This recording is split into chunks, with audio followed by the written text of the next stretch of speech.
ஓசை இசையாவே மாறும். நம் இதயம் ரெண்டும் சேரும் ஒரு புதிய பருவம் பாடும். இந்த ஆசை பேரோசை இசையாகும்.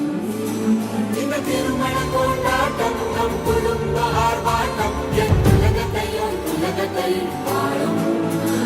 இந்த அதிசய கல்யாணம் நம் இதயம் வரையும் கோலம் என் உலகத்தை வாழும்.